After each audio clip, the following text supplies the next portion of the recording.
Namun, kesadaran ilahi telah merasakan sesuatu yang aneh di sini. Bahkan terasa sangat aneh daripada biasanya. Tiba-tiba, Jensen mendongakkan kepalanya ke atas. Dia melihat banyak orang yang menggunakan kain berwarna putih sedang menggantung di antara balok-balok kayu. Hanging Ghost. Mereka semua nampak tak bergerak, seolah-olah sedang memperhatikan Jensen dan yang lainnya. Anehnya, meski mereka terlihat tak bergerak, tapi rambut gelap mereka memanjang dan terlihat menggeliat seperti cacing. Oh! Saat Jensen masih fokus menatap Hanging Ghost tergantung di balok-balok kayu, terdengar sebuah suara tajam yang memekakkan telinganya. Suara tersebut berasal dari teriakan pelayan Alice. Terlihat jelas jika dia juga melihat sosok Hanging Ghost. Nona. Alice, coba Nona lihat ke atas, ucapnya gemetar sembari menarik Alice mendekat. Paman Allen, stop. Tidak perlu panik. Sahut Alice mencoba untuk menenangkan Mr. Allen. Di satu sisi dia juga merasa kesal pada pelayannya itu. Di tempat aneh seperti ini, pelayannya itu malah berteriak dengan kencang. Bagaimana jika makhluk-makhluk aneh mendengarnya dan berjalan menuju aula utama? Kemudian, Alice pun mengarahkan senternya ke langit-langit aula utama. Dan tiba-tiba, kedua matanya pun terbelalak. Ah! Segera saja, dia pun menjerit ketakutan dan langsung memeluk Jensen. Jensen, ada hantu di atas sana. Karena mendengar teriakan Alice, Preston pun penasaran dan segera mengarahkan senternya ke atas. Betapa terkejutnya dia saat melihat sosok Hanging Ghost dalam jumlah besar tergantung di sana. Meski termasuk murid sekte tersembunyi dan telah melihat sesuatu lebih banyak dari orang biasa, tapi tetap saja Preston baru masuk ke dalam sekte. Mana pernah dia melihat pemandangan semengerikan ini? Balok-balok kayu di langit-langit dipenuhi dengan sosok wanita berkain putih. Hal ini tentu saja membuat siapapun yang melihatnya merinding ketakutan. Alice, di Wasia, makhluk seperti itu tidak disebut dengan hantu. Sahut Jensen mencoba menjelaskan. Pelukan Alice terasa lembut, membuatnya salah tingkah dan menggelengkan kepala tak berdaya. Terus, mereka disebut apa? Persetan dengan namanya, terserah aku tidak peduli. Jensen. Lihat itu mereka bergerak. Alice memeluk Jensen erat-erat layaknya seekor gurita. Untungnya, dia tidak pingsan saat melihatnya. Kak Jensen, sebenarnya makhluk apa mereka semua? Tanya Preston dengan mulut yang bergetar. Dia menggunakan energi sejati membungkus seluruh tubuhnya. Dengan tujuan untuk mencegah makhluk-makhluk jahat itu menyerangnya. Mereka tidak seperti yang kalian pikirkan saat ini. Ucap Jensen sembari melepas Alice dari tubuhnya. Wanita itu justru terlihat seperti gurita. Mereka sebenarnya adalah semacam jamur kebencian. Mereka memanfaatkan kebencian orang yang sudah meninggal dan lingkungan tertentu untuk bisa terus bertumbuh. Mereka sangat suka energi Inki, ucap Jensen mencoba menjelaskan. Coba kalian lihat, mereka mirip seperti sosok manusia yang mengenakan kain putih. Sebenarnya, rambut yang terlihat itu adalah inti utama dari nyawa mereka. Rambut itu yang dinamakan jamur kebencian. Meski makhluk itu memiliki kebencian yang luar biasa. Tapi daya serangnya tidaklah begitu besar. Apalagi terhadap seseorang yang memiliki kemampuan seni bela diri. Selesai mengatakannya, kompas Feng Shui leluhur pun muncul di tangan Jensen. Diam-diam dia merapalkan sebuah sihir Daoist lalu menekannya dengan lembut. Tak lama, kompas Feng Shui leluhur pun terbelah dan berubah menjadi cakra baju zirah yang melayang ke udara. Wos wos wos.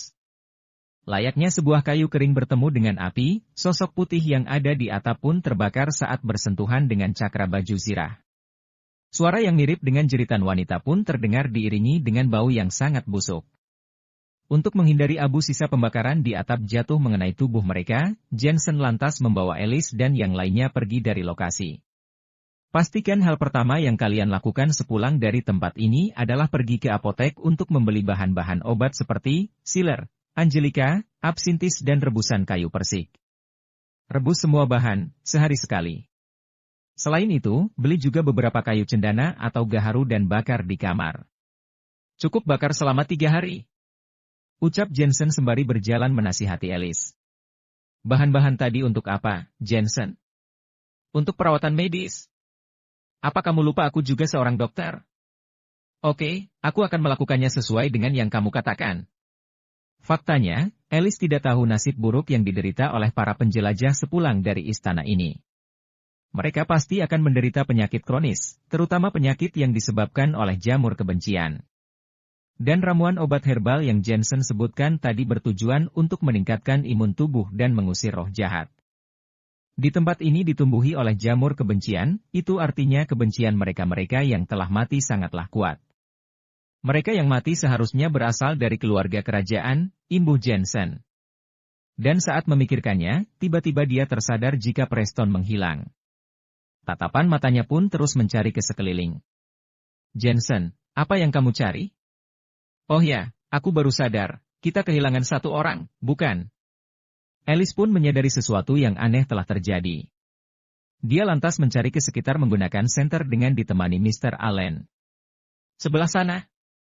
Tak membutuhkan waktu yang lama, Alice pun melihat sosok Preston di kejauhan. Preston terlihat sedang berjongkok di sudut, entah apa yang sedang dilakukannya. Hei, apa yang kamu lakukan di sana? Alice pun mencoba untuk memanggilnya dan berjalan menghampiri. Namun, Jensen dengan memasang wajah serius langsung menariknya menjauh. Kesadaran ilahi pun memberitahu Jensen. Preston saat ini sedang berjongkok di dekat sebuah lubang sembari memotong pergelangan tangannya. Awalnya, tak nampak sesuatu yang aneh pada lubang itu. Tapi setelah darah Preston menetes dan jatuh ke lubang itu, aura mayat nan kuat pun berkumpul memenuhi lubang itu. Preston merupakan seorang kultivator, di tubuhnya pasti mengalir energi sejati. Itu sebabnya di dalam darahnya mengandung banyak energi vitalitas. Ini lubang mayat. Jensen pun menyadari sesuatu. Dengan cepat dia menghampiri Preston dan kemudian menariknya mundur menjauh. Pada saat yang bersamaan, dia menatap ke arah lubang besar itu. Diameter lubang mencapai 5 meter dan di dalamnya dipenuhi dengan batu-batu kering. Anehnya terlihat ada darah yang terus bergerak. Tidak salah lagi, itu adalah darah milik Preston. Kak Jensen. Wajah Preston memucat menatap Jensen. Terlihat jelas jika sebenarnya dia tahu apa yang sedang dilakukannya. Hanya saja, dia tak mampu mengendalikan tubuhnya. Ini persis seperti makam kuno yang ditemui Jensen belum lama ini, banyak mengandung energi jahat.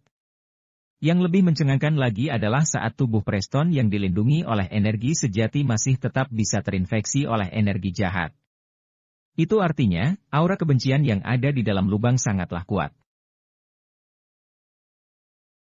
Yang lebih mencengangkan lagi adalah saat tubuh Preston yang dilindungi oleh energi sejati masih tetap bisa terinfeksi oleh energi jahat. Itu artinya, aura kebencian yang ada di dalam lubang sangatlah kuat. Diperkirakan jika lubang tersebut merupakan lubang pemakaman seorang pejabat sipil militer atau kesatria di masa kejayaan Tuan Istana ini. Mengenai batu yang terlihat di dalam lubang itu, tidak lain adalah organ dalam manusia yang mengering hingga menyerupai batu. Seisi lubang dipenuhi dengan organ-organ mayat manusia, benar-benar mengerikan. Blar, blar, blar. Terdengar suara air gemericik. Jensen pun menyadari telah bertambah sebuah cairan yang cukup aneh dari dalam lubang. Cairan aneh itu menyebabkan organ-organ yang tadinya nampak keras seperti batu, kini terlihat elastis dan mulai bergabung satu sama lain. Itu benar-benar menjijikkan. Selain itu, juga terlihat seekor kelabang hijau merangkak masuk ke dalamnya. Zombie! Sahut Jensen sembari menghela napas dingin. Pada saat ini, Preston telah mampu mengendalikan tubuhnya. Saking takutnya, dia bahkan terlihat hampir menangis. Kak Jensen, sebenarnya apa itu? Zombie, terbentuk dari banyak jasad dan dikendalikan oleh ulat parasit. Selain itu, memiliki roh jahat yang sangat kuat. Cepat segera tinggalkan tempat ini, bisik Jensen. Terus, kekuatan macam apa itu? Tanya Preston nampak khawatir. Entahlah. Tapi, berdasarkan pengamatanku, kekuatannya mencapai ranah celestial tingkat ke-7, bahkan bisa lebih kuat. Apa? Preston pun terkejut hingga membuatnya hampir pingsan. Kekuatan yang dia miliki saat ini baru sebatas ranah celestial tingkat ke-3. Ini semua salahku. Coba saja aku tidak memotong pergelangan tanganku, pasti tidak akan muncul masalah seperti ini, gerutunya. Ini bukan salahmu. Ulat parasit itulah yang menyesatkan pikiranmu sehingga membuatmu kehilangan kendali atas tubuhmu sendiri. Sia-sia kita mengeluh di tempat ini, semua sudah terlambat, lebih baik, kita segera pergi dari tempat ini. Jensen berlari menghampiri Alice. Dia lantas memeluk pinggang wanita itu sembari terus berlari menuju gerbang utama istana. Sedangkan Preston, dia membawa Mr. Allen berlari mengikuti Jensen di belakang. Boom! Boom! Saat hendak bergegas keluar melalui gerbang utama istana, tiba-tiba sebuah batu besar jatuh dari atas. Batu penyegel naga. Mata Jensen memadak, dia pun segera mengurangi kecepatannya sembari menarik Preston untuk mundur. Boom! Sebuah batu besar mengganjal tepat di depan gerbang utama istana. Tidak ada jalan keluar selain berbalik arah. Jensen kembali memandang ke arah atap. Dia menyadari sosok bayangan putih kian bertambah, itu jamur kebencian. Terlihat jelas jika semua ini adalah ulah mereka. Kak, cepat, hancurkan batu itu, sahut Preston mulai panik. Batu itu untuk menyegel gerbang istana, tidak mudah untuk menghancurkannya. Lebih baik kita cari jalan keluar lainnya, jawab Jensen sembari menggelengkan kepalanya. Batu penyegel naga gerbang utama istana sebenarnya mirip seperti batu penyegel yang ada di makam kuno. Begitu jatuh dan menghalangi, tidak mudah untuk menghancurkannya. Berani-beraninya meremehkanku. Pergilah kalian ke neraka. Jensen lagi-lagi menatap ke arah sosok bayangan putih yang menggantung di atap. Dia lantas menjentikan jarinya dan terlihat beberapa sinar api keluar dari tangannya. Tak lama, api-api tersebut membakar sosok bayangan putih yang menggantung itu. Suara jeritan kembali terdengar sebelum akhirnya mereka berubah menjadi abu. Selesai berurusan dengan Hanging Ghost, Jensen kembali menoleh ke arah lubang yang ada di belakang mereka. Sebuah koloni besar yang beranggotakan berbagai macam organ manusia nampak sedang berjalan menggeliat di permukaan tanah. Mulai dari mata, telinga, kepala dan yang lainnya, sungguh menjijikkan. Baik Alice ataupun Mr. Allen, keduanya nampak tercengang saat melihat pemandangan ini. Mereka berpikir jika organ-organ itu semacam senjata biologis. Ini disebut zombie atau lebih tepatnya patung mayat kebencian, kita tidak bisa melawannya. Cepat, kita pergi dari sini. Jensen pun segera membawa Alice pergi dari lokasi saat ini. Plak! Plak! Plak! Tumpukan daging-daging pun berubah menjadi bentuk manusia secara perlahan. Tingginya sekitar 3 meter, dengan memiliki perawakan seperti manusia yang kulitnya telah habis dikuliti. Aroma amis busuk pun menyebar, membuat siapa saja yang menciumnya akan merasa mual dan muntah. Meski Preston adalah seorang kultivator, tapi dia belum pernah melihat hal-hal seperti ini sebelumnya. Satu-satunya penyelamat saat ini adalah Jensen. Hal yang sama pun dirasakan oleh Alice dan juga Mr. Allen. Jensen merupakan dokter nomor 1 yang ada di Huasia. Tentunya, dia pasti mampu menghadapi makhluk aneh semacam ini. Raut wajah Jensen nampak dingin. Pemicunya adalah batu penyegel naga yang menghalangi pintu keluar. Dia pun mengumpat di dalam hati. Diam-diam, dia kembali menarik napas dalam-dalam. Sebelum tiba di tempat ini, dia sempat menemukan sebuah makam kuno di Bukit Naga. Pemilik makam kuno tersebut benar-benar mengerikan. Sama halnya yang terjadi pada saat ini. Siapa yang membangun istana di area pegunungan berliku seperti ini? Bukankah membangun istana di area seperti ini sama saja dengan membangun bencana? Kak Jensen, apa yang akan kita lakukan sekarang? Tanya Preston tiba-tiba. Kita harus melawannya. Selesai mengatakannya, Jensen bergegas menyerang menggunakan jarum peraknya. Mr. Allen dengan cekatan mengeluarkan senapan mesin ringan dan memberikannya pada Alice. Dia sendiri juga ikut menyerang makhluk aneh itu. Dor! Dor!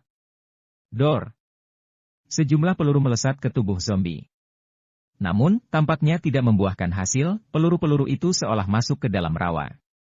Tepat pada sasaran, tapi sama sekali tak berefek. Jensen, senjataku tidak mempan terhadapnya, dia anti peluru. Alice makin terlihat cemas. Selongsongan peluru terus berjatuhan tepat di samping kakinya. Terus saja serang dia. Jangan berhenti. Jensen berkata dengan nada dingin. Setelah mengeluarkan kompas Feng Shui leluhur, dia menggunakan teknik pelarian langit dari sihir Daoist. Setelah Profound Ki dikerahkan, cakra baju zirah berkumpul di udara membentuk sebuah cakra baju zirah naga kuno dan kemudian bergerak menyerang. Teknik Xuan, teknik sihir kuno Huasia. Mr. Allen terlihat terkejut saat melihat teknik yang dikeluarkan Jensen. Boom! Setelah cakra baju zirah naga kuno menabrak para zombie, mereka pun terlempar ke dinding hingga menyebabkan hancur berkeping-keping. Raut wajah Jensen nampak suram. Melawan ratusan zombie seperti ini, teknik kaisar manusia miliknya masih terbilang lemah. Jika tidak, dia pasti bisa menghancurkannya dengan mudah. Ini juga merupakan kegagalan yang langka dari teknik Xuan yang Jensen miliki. Persis saat dia bertemu darah Raja Mayat berdarah di makam dasar laut dan juga jasad Pak Tua yang ada di makam kuno di Bukit Punggung Naga. Daratan Wasia sangatlah luas dan tak terbatas. Berbagai hal yang diciptakan oleh para leluhur di masa lampau selalu saja membuat orang takjub. Pergilah ke neraka. Pada saat ini, terdengar suara teriakan Preston. Entah sejak kapan dia membawa sebuah pilar batu dan menghantamkannya ke arah zombie. Dia adalah kultivator yang memiliki level kekuatan ranah celestial. Di dalam dunia Jianghu, dia sudah masuk ke dalam daftar master bela diri yang sangat tinggi. Energi sejati pun mengalir di setiap bagian tubuhnya. Blar! Hantaman keras pun terjadi. Bagaikan menabrak dinding tebal, pilar batu yang ada di tangan Preston hancur berkeping-keping. Bahkan, dia sendiri sampai terpental hingga beberapa meter. Apa-apaan ini? Setelah tersungkur ke tanah, Preston pun terbelalak seolah tak percaya. Srek! Srek! Melihat ke arah zombie yang berkerumun, tampaknya mereka sedang bergerak mendekati Preston. Benar saja, sebuah lengan pun berusaha menariknya. Di atas lengan itu, terdapat mata, telinga, gigi, hati dan yang lainnya. Benar-benar menjijikkan. Di saat genting seperti ini, Jensen mengeluarkan teknik tangga awan vertikal untuk menyelamatkan Preston. Di saat yang bersamaan, dia juga mengeluarkan pedang untuk menebas para zombie. Hanya saja, tebasan pedang yang dia lancarkan tampaknya tidak begitu efektif. Zombie-zombie ini mampu mengubah bentuknya dalam sekejap. Terkadang menjadi lunak, terkadang juga dapat menjadi keras. Sulit untuk dihadapi. Bahkan, saat pedang bayangan milik Jensen menyentuh tubuh para zombie, cahaya yang ada pada pedang nampak mulai meredup. Seolah-olah sudah terkontaminasi oleh aura mayat. Api membara muncul di telapak tangan Jensen. Kemudian, dia gunakan api itu untuk membakar aura mayat yang menempel pada pedang bayangan miliknya. Selesai melakukannya, dia lantas menarik Preston mundur menjauh. Di saat yang bersamaan, dia menyimpan kembali pedang bayangan sembari mengeluarkan api yang dalam jumlah besar. Layaknya sebuah meteor, api yang membara dalam kegelapan. Tak berselang lama, satu demi satu zombie yang terkejut pun mulai mundur. Api yang menyelimuti tubuh para zombie dan membakarnya hingga membentuk sebuah kobaran api yang mirip dengan manusia terbakar. Melihat pemandangan yang ada di hadapannya saat ini, Alice dan Preston terlihat bahagia. Ya, seperti yang diharapkan dari seorang Jensen, master bela diri yang luar biasa. Sampai detik ini, Jensen sudah menjadi pilar utama bagi mereka. Entah bagaimana nasib mereka jika Jensen tumbang dan tak mampu melawan para zombie. Pastinya, mustahil bagi mereka untuk melawan kepungan para zombie.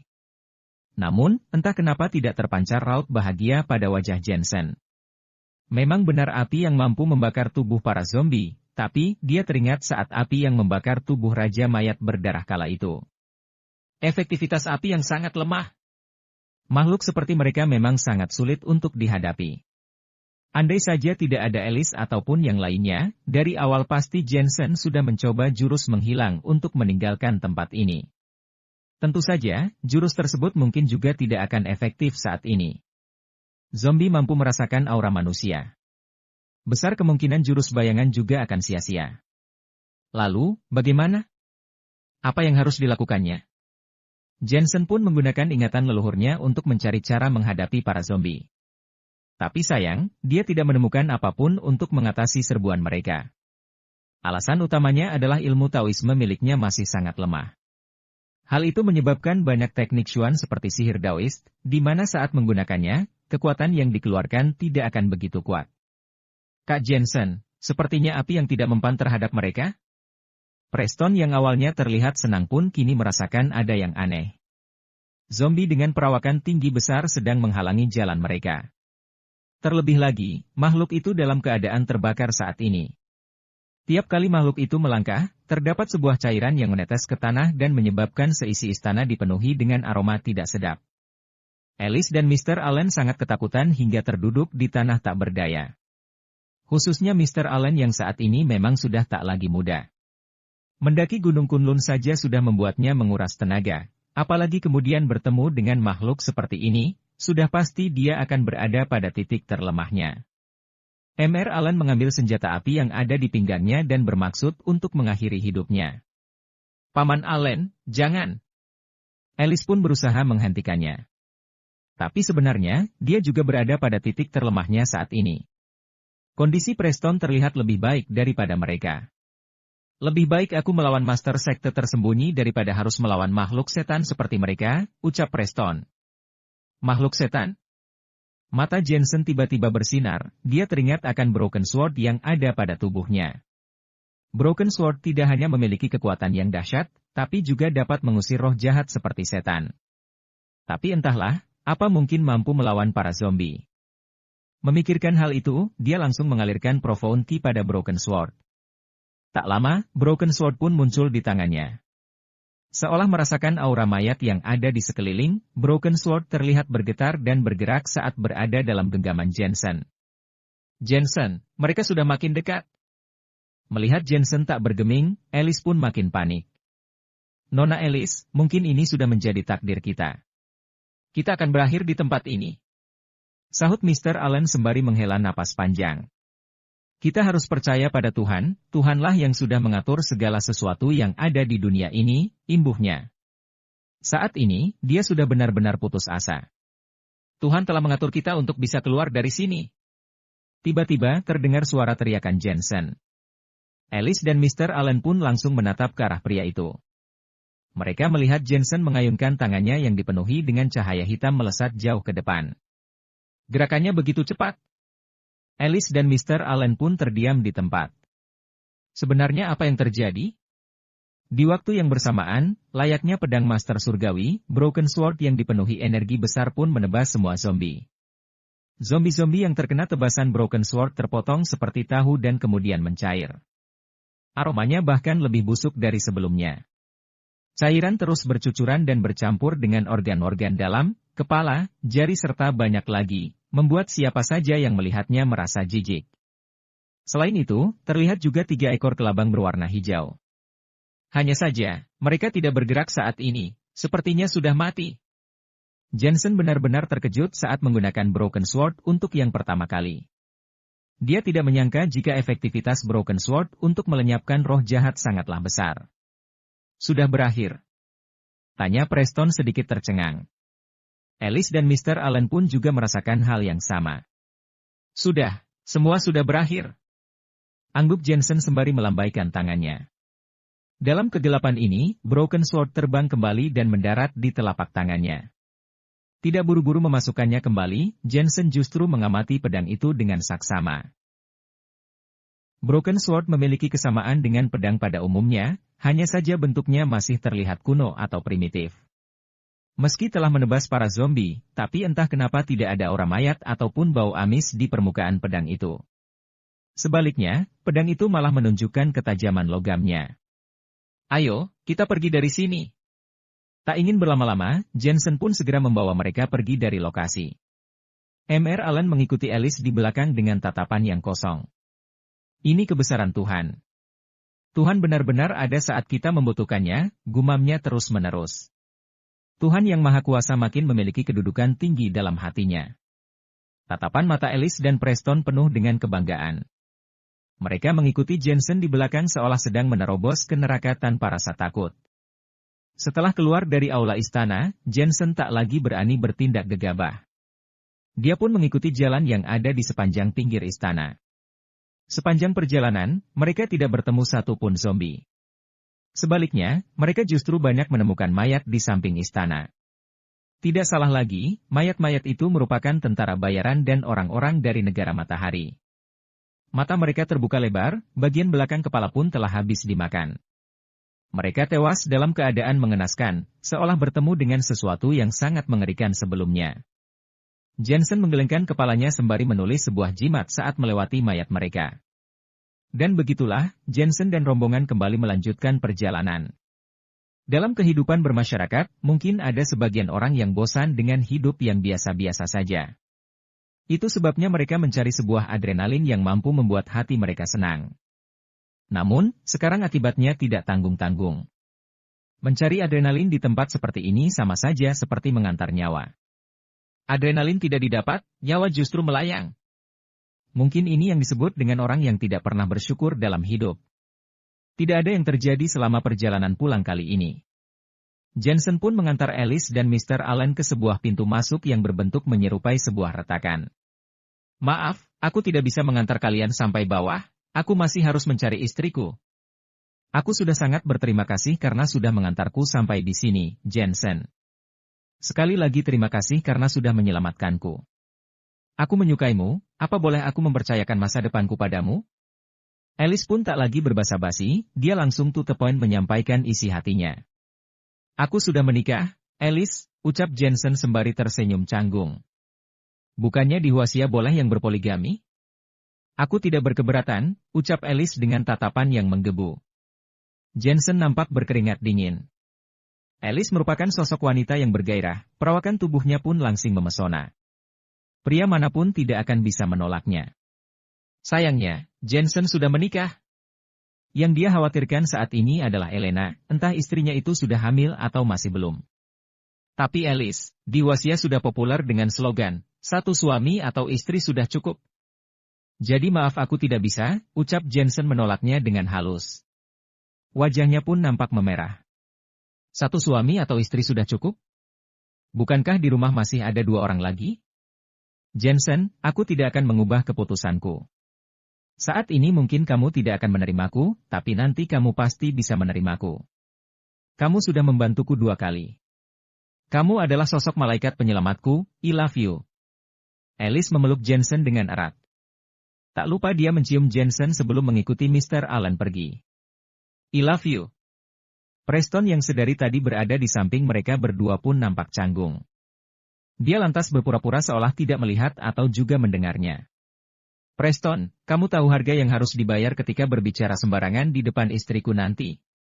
Ucap Jensen dengan wajah yang dingin menatap Preston. Preston adalah sosok pria yang sedikit cuek dan polos. Tipikal sepertinya sangat sulit menaruh kecurigaan pada orang lain. Berapa harganya? Tanya Preston tanpa sadar. Aku akan meninggalkanmu di istana ini. Jensen pun pergi dengan meninggalkan kalimat itu. Preston pun bergidik dan buru-buru mengejar Jensen. Kak Jensen tidak perlu khawatir, anggap saja aku tidak melihat apapun barusan. Bukankah tadi kita sempat mengobrol? Sepertinya aku tanya mengenai suatu hal, coba aku ingat-ingat lagi. Oh iya, aku tadi tanya, apa kebotakan juga disebabkan oleh semacam penyakit? Preston tampak mengubah topik obrolan, bagaimanapun dia lebih memilih untuk mati karena bertarung, kelaparan ataupun berlatih, daripada harus mati di tempat seperti ini. Ya. Jawab Jensen singkat. Kira-kira penyakit apakah yang bisa menyebabkan kebotakan? Tanya Preston lebih lanjut dengan raut wajah terkejut.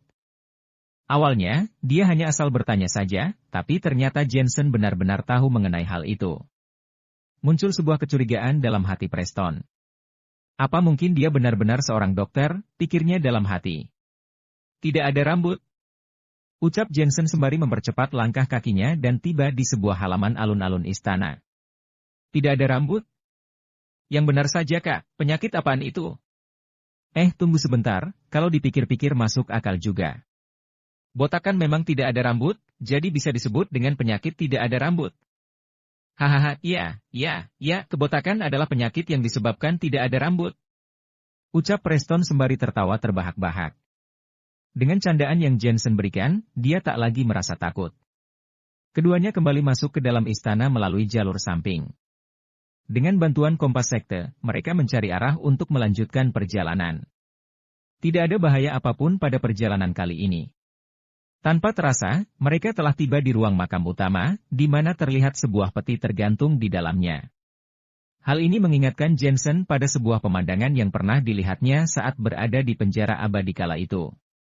Di tempat itu juga terdapat sebuah peti yang sengaja digantung. Cara semacam itu merupakan hukuman terberat bagi mayat. Bagaimanapun, para leluhur sangat menjunjung adab penguburan mayat di dalam tanah. dan mayat yang digantung akan mati dalam keadaan jiwa yang tidak tenang. Apa mungkin ini adalah peti mati dari mayat Raja Istana? Tapi, Tianggang adalah seorang master dari teknik Xuan. Bagaimana mungkin dia melakukan hal tabu seperti ini? Kecuali jika Raja Istana belum mati. Memikirkan hal ini, Jensen pun mulai mengaktifkan kesadaran ilahinya untuk memeriksa sekitar. Benar saja, tidak ada mayat dalam peti mati itu, kosong. Kak Jensen, di sini. Pada saat ini, tiba-tiba terdengar suara teriakan Preston. Ada sebuah lubang yang menyerupai gua di balik ruang makam utama. Kompas sekte pun bergerak menunjuk ke arah lubang. Ini membuktikan jika beberapa tahun lalu, sekte Yuhua sudah menemukan tempat rahasia dan kemudian membuat sebuah lubang berbentuk gua. Setelah setengah jam menyusuri lubang gua, Jensen dan Preston pun tiba di sebuah lembah yang berukuran cukup luas. Ada banyak barisan pegunungan di tempat ini, sama sekali tidak terlihat seperti sedang berada di dalam tanah, melainkan serasa ada di atas tanah. Terlihat megah dan tak terbatas. Ini adalah kesan mendalam yang Jensen dan Preston rasakan. Aarg! Aarg! Di saat menikmati deretan pegunungan yang indah itu, tiba-tiba terdengar sebuah suara raungan tanpa henti, diiringi dengan munculnya banyak sosok manusia. Sekte Yuhua sudah membantai mayat hidup. Setibanya di tempat ini, Preston tak lagi merasakan takut. Itu karena dia bersama seorang master sekte yang bisa menyelamatkan nyawanya saat terjadi sesuatu yang tidak diinginkan. Sebenarnya murid sekte manapun akan merasakan takut saat menginjakkan kaki di tempat ini, kecuali jika ditemani dengan seorang tetua atau master sekte. Tempat ini sangat luas, entah di mana Elena saat ini. Jensen menatap ke segala arah, barisan pegunungan pun nampak seperti sebuah hutan lebat yang di dalamnya penuh dengan lautan manusia. Sangat sulit menemukan Elena dalam waktu yang singkat. Aku akan bertanya. Biar aku yang bertanya pada mereka. Preston memimpin perjalanan terus ke arah depan. Tak berselang lama, mereka bertemu dengan sekelompok orang yang memakai jubah panjang menyerupai seorang biksu. Mereka dipimpin oleh seorang pria paruh baya. Dan kekuatannya tidak bisa diprediksi sampai sejauh mana. Salam hormat pada master sekalian, perkenalkan namaku Preston dari Gunung Salju Peri. Sapa Preston pada para master sembari membungkuk. Gunung Salju Peri. Pria parubaya yang memimpin rombongan pun nampak acuh pada Preston. Bukankah kamu sedang membunuh mayat hidup? Kenapa malah ada di sini? Apa mungkin Gunung Salju Peri tidak menginginkan hadiah itu? Penatua Yohan. Preston mengenali salah satu sosok yang ada di antara mereka. Aku baru saja tiba di tempat ini.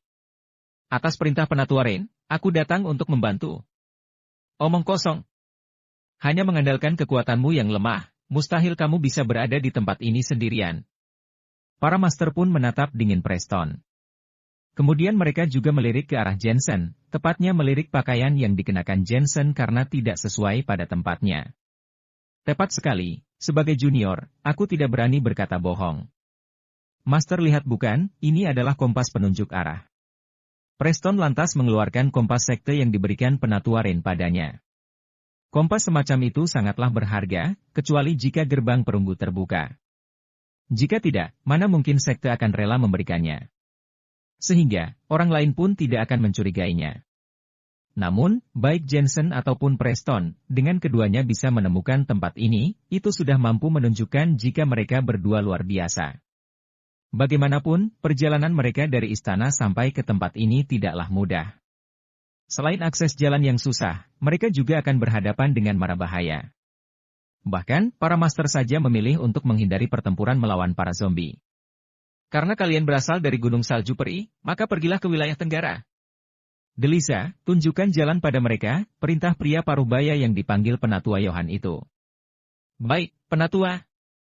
Seorang murid sekte berjalan menghampiri Jensen dan Preston. Kemudian, dia membawa mereka berdua pergi dari lokasi.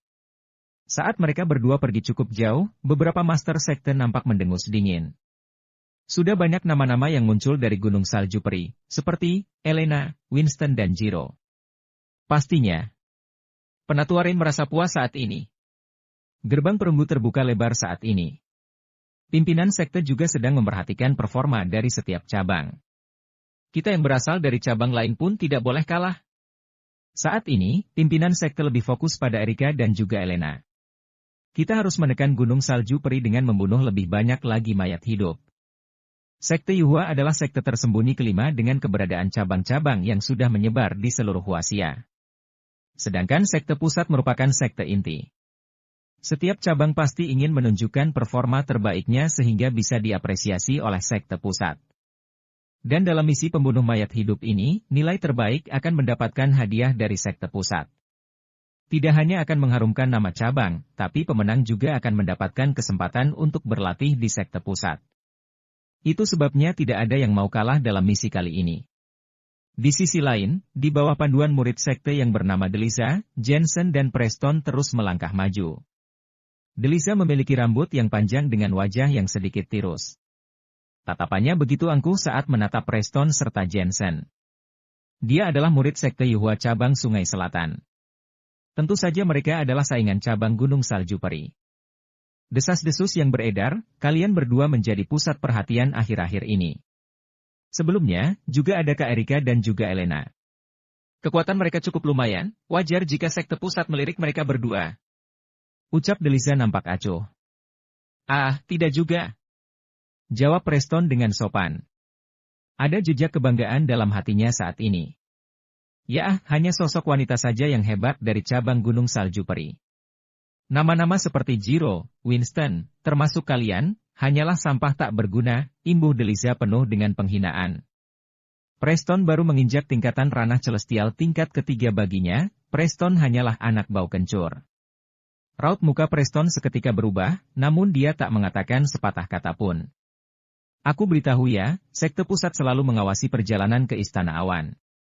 Aku harap, setelah melalui uji kekuatan murid di masing-masing cabang, Kak Baron yang berasal dari cabangku, cabang Sungai Selatan, tidak akan membiarkan kalian melenggang bebas begitu saja, lanjut Delisa. Selain itu, gelombang pertama pasukan mayat hidup keluar dari gerbang perunggu 3 hari lalu.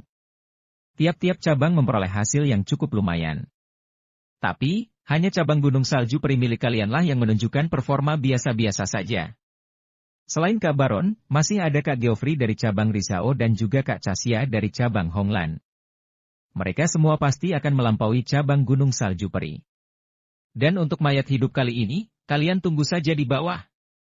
Berbicara sampai di situ, Delisa nampak arogan dan penuh dengan rasa kemenangan di hatinya. Raut wajah Preston terlihat lebih suram dari sebelumnya. Dia tahu betul bagaimana persaingan antar cabang kali ini. Hanya saja, dia tidak menyangka Delisa akan bersikap arogan seperti ini di depannya. Bukankah ini sama saja dengan menginjak-injak harga diri cabang Gunung Salju Peri? Apa yang kamu tertawakan? Delisa nampak puas melihat wajah kesal Preston. Tapi kemudian, saat menoleh ke arah Jensen, Jensen malah terlihat menertawakannya. Hal itu tentu saja membuatnya kesal. Sudahlah, tunjukkan jalan saja, kurangi omong kosongmu. Jensen masih tidak begitu familiar dengan persaingan antar cabang seperti ini. Mungkin, lebih tepatnya dia sama sekali tak memedulikannya.